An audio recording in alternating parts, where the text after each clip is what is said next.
I wasn't even looking for trouble. That's the part that still messes with me. It started with a photo. Just a stupid photo. It was a Thursday afternoon. I was on my lunch break, eating leftovers at my desk like I usually do, scrolling through my phone to K***l time. That's when I saw it. A post from Julia's company's official Instagram. Some corporate event they held the weekend before. I'd forgotten all about it, honestly. She said it was a formal gala. Black ties, cocktails, a lot of handshaking and smiling. I remember joking about how fake those things always were. I never expected to feel my stomach twist at the sight of her. There she was. My wife, Julia, in a navy blue dress I hadn't seen before. Classy, fitted, her hair pulled back like she does when she wants to look powerful. She was dancing, slow dancing, with her boss. Not just the usual two-step you do to be polite. It was closer than that. Way closer. His hand rested on her shoulder, but not in a stiff, awkward way. It looked comfortable, like it belonged there. She was smiling, not the tight-lipped smile she throws on at work. No, this one was real, relaxed, the kind of smile I hadn't seen directed at me in a while. I kept swiping. Another photo showed the two of them at a high-top table, sharing a drink. Just the two of them. Her hand was on her wine glass, and his was resting on the table a little too close to hers. Their heads tilted in toward each other like whatever they were saying was meant for just the two of them. I felt a cold prickle crawl across my neck. At first, I told myself it was nothing. I tried. Really, I did. People dance at these things. They drink. They laugh. Photos get taken out of context. That's what I kept telling myself. But the more I stared at those pictures, the less I believed it. There's this gut instinct that kicks in when something isn't right. Not loud, not obvious. Just a quiet flicker of discomfort you can't unsee. What made it worse was that I hadn't seen any of those photos on Julia's account. She hadn't posted a single picture from the event. Not a dress selfie, not a group sh*t, not even a story. She usually documents every work event, even the boring ones. But this time, nothing. I didn't say anything at first. I sat with it for a while, trying to convince myself I was being paranoid. But that night after dinner, I couldn't keep it in. She was sitting on the couch, scrolling through her phone, the TV on in the background playing something neither of us was really watching. "Hey," I said casually. "I saw the photos from your work gala." She didn't look up. "Oh yeah. Yeah. You looked nice in that blue dress." That got her attention. She glanced at me, a flicker of surprise in her eyes. "You saw those? They were on the company's page. You and your boss looked close." She blinked, then gave a tight smile. "It's a corporate event, Alex. That's how these things are. It's called professional etiquette. Right? I get that. But the dancing? That wasn't a group thing. Looked like a slow dance." She let out a dry laugh, but there was no humor in it. "Are you seriously bringing this up right now?" "I'm just saying." It looked more in *mate than professional. And that's when she flipped it. "Oh my God," she said, putting her phone down. "You're jealous." I paused. "I'm not jealous. I'm just asking." "No," she interrupted. "This is classic jealousy. You're reading into a few harmless photos because what? A man had his hand on my shoulder during a dance? Are we really doing this? It didn't look harmless. To you, maybe. But do you think I'd actually do something inappropriate at a work event? In front of my colleagues? Cameras? Get a grip, Alex." I didn't say anything. I just stared at her, waiting. I think I expected some kind of reassurance. Instead, she sighed dramatically, leaned back into the couch, and shook her head. "You know what this is? It's control. You don't trust me. You see me smile in a photo and jump straight to accusations. It's not that. Yes, it is. You're insecure, and instead of dealing with that, you're trying to make it my fault. Do you have any idea how exhausting that is?" That one hit like a slap. I wasn't yelling. I hadn't even raised my voice. But somehow, she turned the entire thing into a referendum on me. My insecurity. My so-called controlling nature. I was trying to talk about a real thing I saw with my own eyes, and she redirected the whole conversation, made it about my reaction instead of her behavior. I don't even remember how the conversation ended. It dissolved into silence, I think. I stopped pushing. She picked up her phone again. Eventually, we both went to bed, lying side by side with a gulf of space between us. But I didn't sleep. I lay there for hours, replaying those photos in my mind. The look on her face, his hand, that stupid wine glass, and more than anything else, I kept hearing her voice saying, "You're just jealous." Jealousy, insecurity, control. That's how she framed it. Not once did she ask me why the photos bothered me. Not once did she try to understand where I was coming from. She just labeled the whole thing as my problem and shut the door on it. It was a clever move, really, because now, if I brought it up again, I'd sound obsessive. Still thinking about that? Let it go, Alex. So I let it go on the outside. I stopped mentioning it. I pretended everything was fine. But inside, that's where it started. Not just doubt. Something deeper. A fracture. I couldn't prove anything, and maybe there was nothing to prove. But something about her reaction, her coldness, her deflection, the way she skipped right past empathy into defensiveness, it didn't feel like a person with nothing to hide. It felt like a warning sign disguised as confidence. I started noticing other things after that. Tiny things. We'll get to that later. But that night, that was the first time I realized I wasn't sure who I was actually married to anymore. And that scared the hell out of me. It's strange how clarity doesn't hit all at once. It creeps in one detail at a time, until the picture becomes impossible to ignore. After the night Julia brushed off the photos, I tried to let it go. Really, I did. But something inside me had shifted. I didn't trust what I saw anymore. And worse, I didn't trust her version of it either. That's when the rewinding began. I found myself combing through memories, the kind you normally dismiss, and looking at them again with new eyes. Tiny moments that hadn't meant anything before suddenly stood out like puzzle pieces I hadn't known were missing. First, her phone.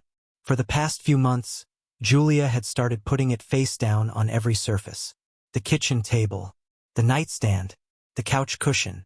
Always screen down, always on silent. Once or twice, I flipped it over when she was in the shower. Not to snoop, just instinctively. But it would already be locked, and notifications were mysteriously cleared. At the time, I figured maybe it was a new privacy setting. But after the gala photos, it felt deliberate. Then came the Fridays. She'd always been busy, but suddenly, Fridays became sacred. Extended meetings, she said. Back-to-back strategy sessions, late calls, wrap-ups before the weekend. But she never came home with stories. No funny office moments. No venting. Just vague answers and the same line. It was a long day. I started to notice that her makeup was always freshly reapplied by the time she walked in the door. Not smudged from stress. Polished, like she'd gone somewhere after the office. When I offered to swing by her office one evening, just to surprise her with coffee, she panicked. She told me not to bother, said they were moving locations for a team happy hour, and she'd just be heading out anyway. Except that wasn't the plan earlier in the day. I asked who would be there, and she rattled off names like she had a list ready. Too ready. I also noticed she'd switched gyms. We used to go together, a small place a few blocks from home. But one day she said she was bored of the machines and wanted something with classes. She joined this boutique gym across town.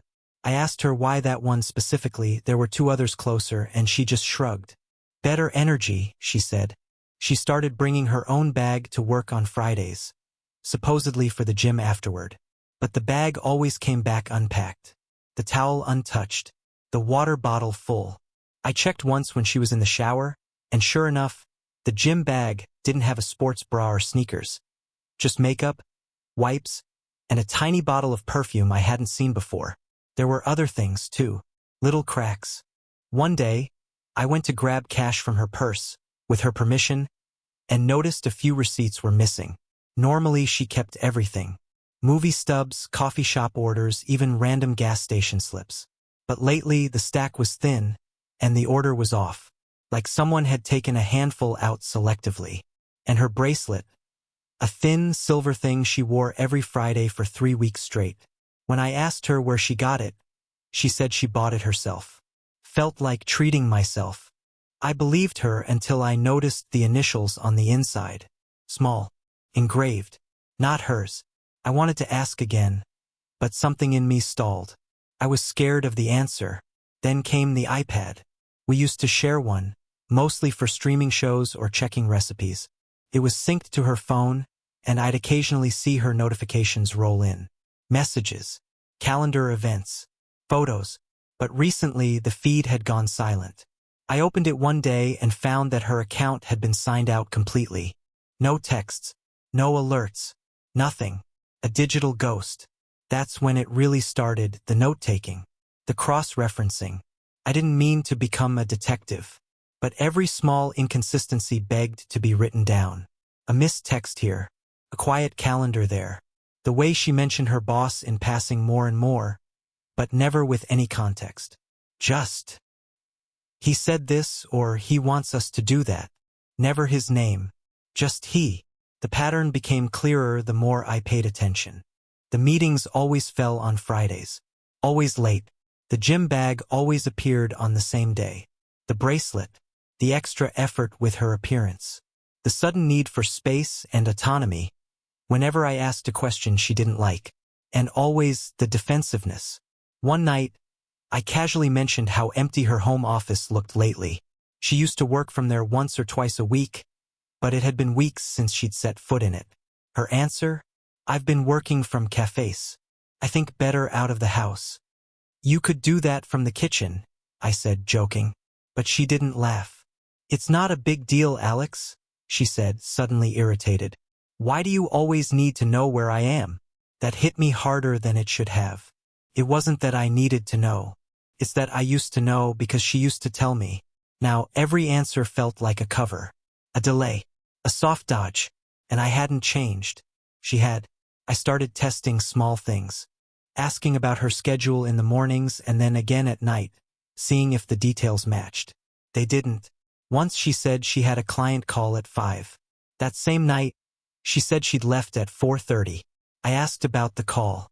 She blinked and said, "Oh, it got canceled."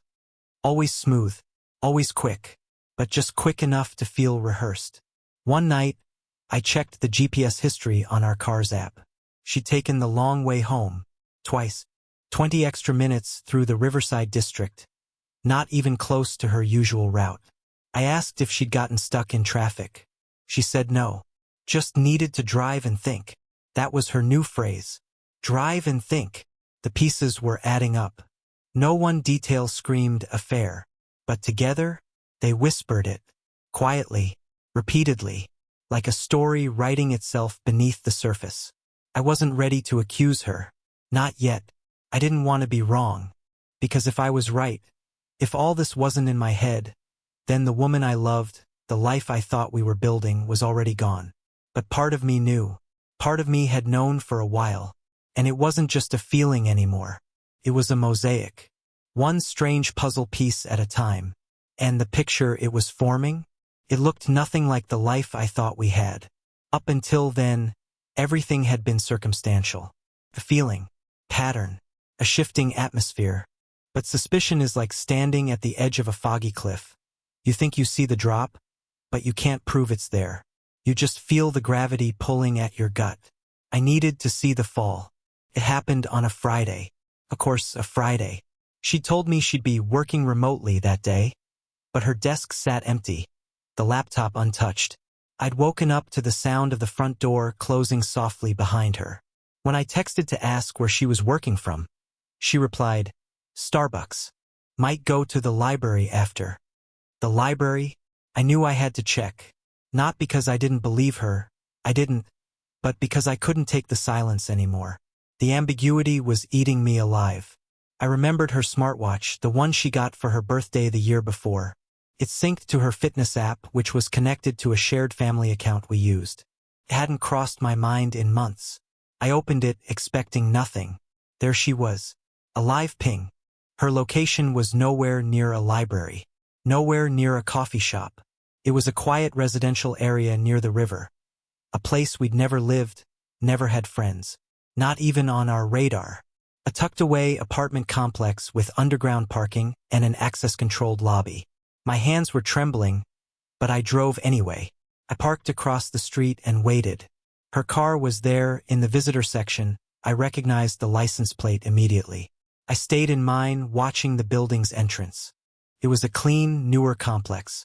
The kind with coded elevators and cameras in every hallway. After 10 minutes, the lobby doors opened. A man walked out casually. Late 40s, salt and pepper hair, business casual, blazer slung over one arm. I'd never seen him in person, but I knew who he was. Her boss. His face was burned into my memory from company photos and Zoom meetings. I'd seen him tagged in Julia's LinkedIn posts, always with a quote about vision or leadership underneath. He didn't notice me. He lit a cigarette and leaned against the railing. A minute later, the elevator opened again. Julia stepped out. She was fixing her blouse. Her hair was pulled up into a bun. Neat, but not how she'd left that morning. Her heels clacked lightly across the tile as she reached him, and they exchanged a glance. Not a hug, not a kiss, just a look, one that said too much.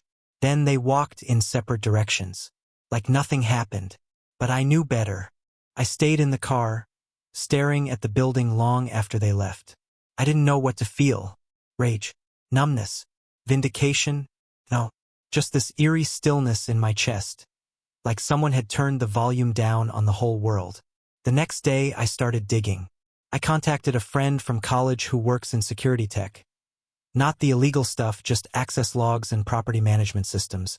I gave him the name of the apartment complex. He didn't ask why. Within a few hours, he sent me a **T. Entry data for the building tied to a keycard ID. The same keycard had accessed the building every Friday afternoon for the last 5 weeks. Always between 1 o'clock and 2 p.m. Always exiting just after 5 o'clock. 5 hours. Every time. Like clockwork. I asked him how keycards work in that system. He said they can be cloned or assigned to guest tenants. Sometimes to visiting contractors, sometimes to partners. I asked if he could tell me which apartment it was linked to. He said yes, but warned me it was more than I probably wanted to know. I didn't care. He told me the unit number, 6B. I remembered the layout of the building from the street. Unit 6B had windows facing the park. The following Friday, I returned. Same time, same spot. I brought a camera, not to be creepy but to be sure. I told myself I wouldn't use it unless I had to. At 1:07 p.m., Julia's car pulled up. She didn't see me. She entered the building using what looked like a key fob on her keychain. Not a visitor badge. Not a buzz-in. A real access device. 12 minutes later, a light flicked on in the corner apartment on the 6th floor. The one with the rounded balcony. 6B. I snapped a photo of the building. The car. The light. I came back the next week. Same time. Same routine. And again the week after that. On week 3, I brought a friend with a drone. We parked a few blocks away, far enough not to draw attention. He'd flown over properties before for wedding venues, nothing illegal, just open air. At 2:43 p.m., the drone passed by the window. She was there. So was he. They weren't doing anything obscene. But he was shirtless. She was barefoot. They were sitting across from each other on the couch, laughing about something. He passed her a glass of wine. Click. Photo. I had everything I needed. That night I printed it all. Date-stamped photos. The building logs. The car plate. The unit number. Her text to me about the library. Next to a photo of her stepping out of that elevator. I didn't confront her. Not yet. Instead, I waited. I wanted to see if she'd lie again. I needed to know if she'd look me in the eye and still pretend. So I asked her casually over dinner. How was work? She didn't blink. Good. Quiet day. No meetings? She shook her head. Everyone's out this week. I caught up on reports. I looked down at my plate. My hands didn't even shake anymore. Good to hear, I said. That night, she went to sleep like nothing happened. She kissed me goodnight and rolled over, her back to me. That's when I knew. She wasn't confused. She wasn't torn or scared or tangled up in something accidental. She was living a whole second life, 5 floors above a stranger's lobby, inside a polished apartment, with a man I'd never met but had seen more often in photos lately than I'd seen her face to face. And every week, she came home from that life and kissed me like it had never happened. There was no more guessing, no more suspicion, no more wondering if I was being paranoid. I had proof now, undeniable, unforgivable, and soon she'd have to see it too. There's a moment after the betrayal where the pain plateaus. It doesn't go away. It just crystallizes, hardens into something sharp. The kind of sharp that doesn't make you scream, it makes you focus. And for me, that moment came the night I finished organizing the proof. I had it all. 3 weeks worth of time-stamped photos. *TS of her text messages that contradicted the location data. Entry logs from the building. A drone *T high-res. Of her sitting next to him in that riverside apartment, sipping from a wine glass she'd pretended never existed. It wasn't rage anymore. It wasn't disbelief. It was clarity. Cold, absolute clarity. She thought she was untouchable, that hiding behind polite smiles and digital silence would protect her, that I would never cross the line from suspicion to certainty. And for a while I didn't. I waited. I watched. But now I moved. The first thing I did was create a folder. Not on my laptop, on a portable SSD, encrypted with password protection. I labeled it Julia Truth. Inside, I organized everything. Photos went into a subfolder by date. GPS logs from the smartwatch synced through our joint app. A PDF export of her text messages. Every single one from that Friday when she said she was at the office. They were blank. Not one conversation. Not even with me. She had deleted them. I found an old backup from a cloud sync on our shared iPad. One she forgot was still linked. It hadn't updated in months, but it gave me fragments. Voice messages from a team chat at work. She was talking to someone, low voice, casual, but not using names.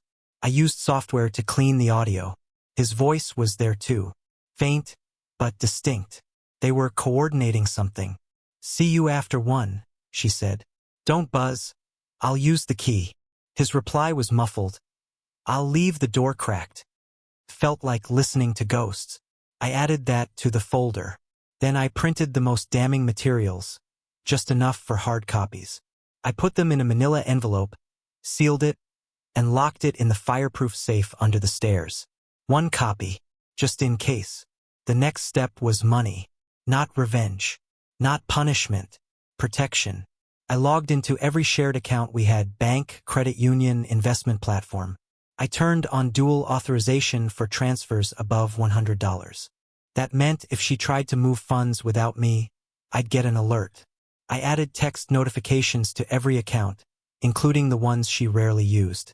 I reviewed the last 6 months of statements. 2 withdrawals stood out. Small, $90 each, from a boutique flower shop nowhere near our house. The same one twice, both on Fridays. I called them, asked if they did delivery. The guy on the phone said yes. I just need to verify something. Were any recent deliveries made to an apartment at address?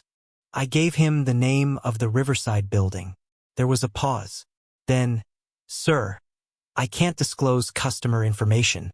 "I'm not asking for names," I said. "Just addresses. Please. I'm the husband." He sighed. "Hold on." 10 seconds later, he returned. "Yeah," he said. "That unit's had 2 deliveries in the past 2 months. Tulips once. Ranunculus the second time. No card." I thanked him and hung up. Ranunculus. That's what she planted in our backyard last spring. I added that to the documentation, not because it was damning, but because it was personal. Because she'd used our flowers for his apartment. After locking down the bank accounts, I turned to the credit reports. I checked mine first. Clean. Then I used a monitoring service to scan for any joint accounts or cards she may have opened in my name. Nothing. But on her report, something came up. A recent approval, 2 months prior, for a secondary credit card from a digital bank I'd never heard of. It was registered to our home address, but under a different email. I recognized the number. It was the same burner email she once used to sign up for a trial workout program. I remembered because she asked me once, should I use a fake name so they don't spam me? Apparently, that fake name stuck. She was using it to filter purchases. When I logged into that bank, guessing the password based on her usual format, I saw the statements. Each Friday, charges for ride shares, 2 boutique stores, 1 private dining reservation. Once, even an hourly apartment booking, disguised as workspace rental. But when I called the company, they confirmed it was personal use. I took *TS, added them to the archive. I didn't close the card, not yet. Instead, I froze it. I wanted to see what she'd do when the faucet turned off. What happened when the second life she built stopped having financial oxygen. It didn't take long. That next Friday, she left the house in her usual outfit. Same makeup, same perfume, same gym bag with nothing in it. But this time she came home early. I was in the kitchen. She dropped her keys on the counter and hovered for a second. Slow day, she said. Oh yeah. My client bailed last minute. I nodded. Unlucky. She opened the fridge. You want takeout tonight? I looked at her. Sure, I said. Whatever's easiest. But I didn't smile. She noticed. Over the next week, her routine cracked further. On Monday, she was tense, checking her phone constantly. On Wednesday, she took a phone call in the garage. When I stepped outside, she hung up fast. By Thursday, she was visibly agitated. She snapped at me for leaving a dish in the sink, then apologized 5 minutes later with an anxious laugh. I watched it unravel. One string at a time. She was trying to figure out what was wrong. Why her payments weren't going through. Why her boss wasn't replying. Why I wasn't reacting. I stayed calm. I didn't confront. I documented. Her story was starting to eat itself from the inside out. And I was just getting started. She was unraveling. I could see it in the way her routine lost its rhythm. Little missteps she couldn't hide anymore. The careful choreography of lies she'd spun for months was coming apart at the seams. And the only thing holding it together was her hope that I was still blind. But I wasn't blind anymore. I was watching everything. After freezing the secret credit card and locking down our joint accounts, I started checking the mail more closely. I'd never really paid attention before. Bills came electronically, and Julia handled most of the paperwork. But now I examined every envelope. One morning, tucked between a grocery flyer and a dentist reminder, I found it. A sleek white envelope, the kind banks use for premium members. No logo, just her name, our address, and a return address that traced back to a regional financial branch across town. Not the one we used. Not even the same chain. I waited until she was in the shower. Slid a letter opener under the flap. I didn't even feel guilty. Inside was a monthly statement for a card I didn't know existed, issued by a digital-first bank.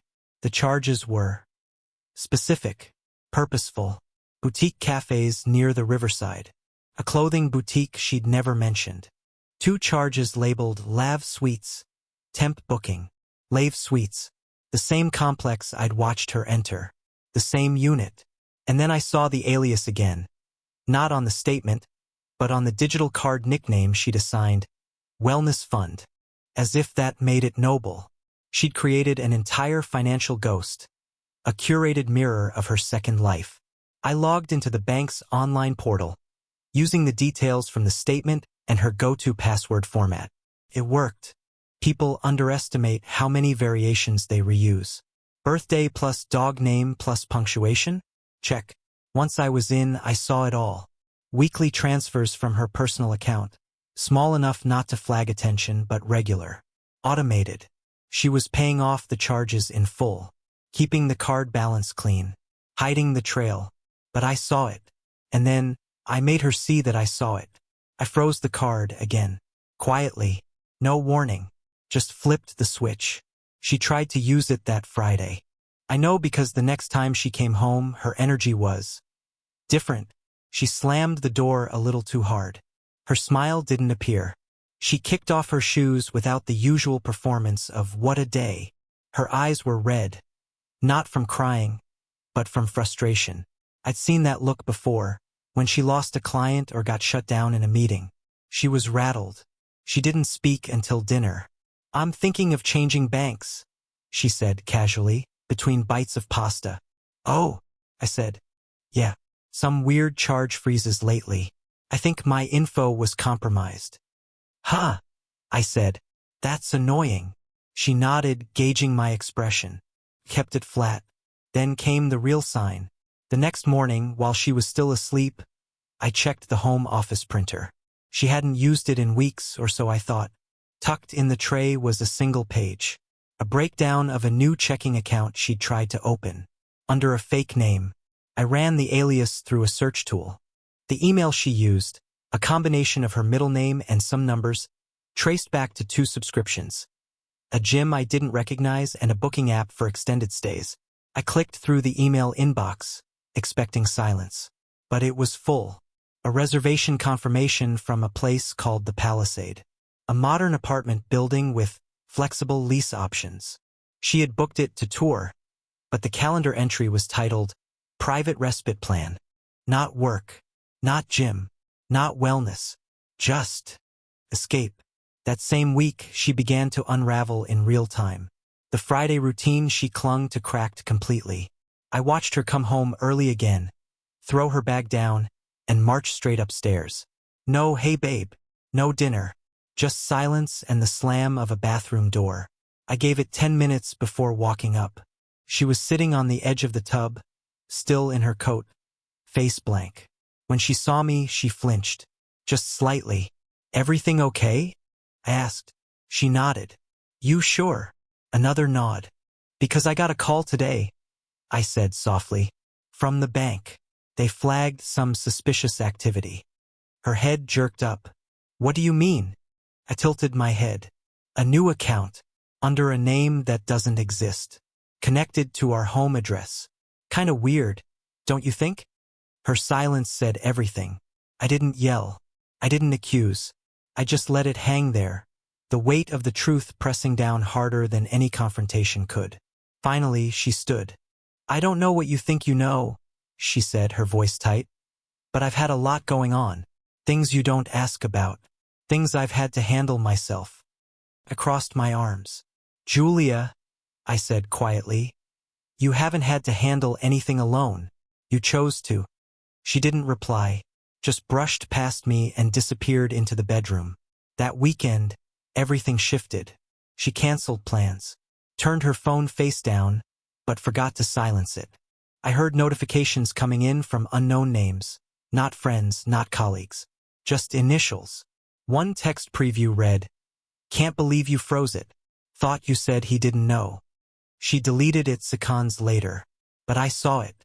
From that point on, her behavior turned erratic. She'd leave mid-morning, no explanation. Return hours later in sweatpants she hadn't worn when she left. Her hair wet, sometimes with a takeout bag from a restaurant on the other side of the city, the same area as 6B. I didn't need more proof, but she kept giving it to me.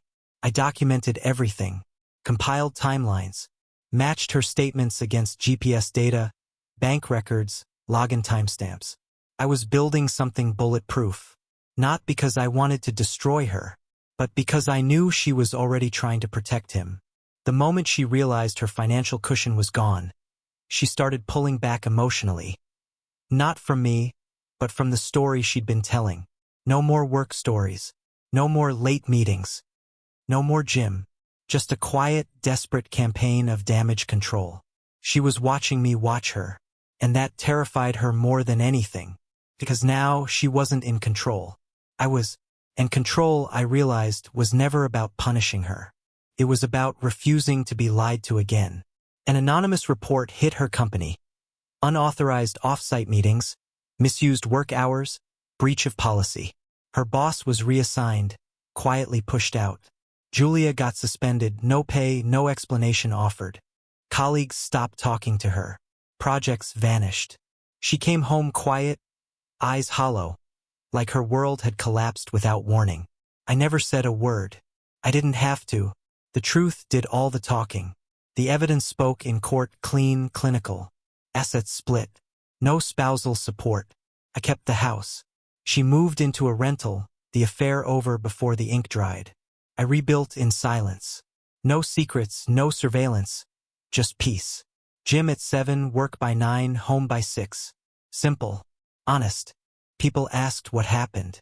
I just said, it didn't work out. But I knew. I'd been lied to, watched it unravel, and chose to survive without looking back.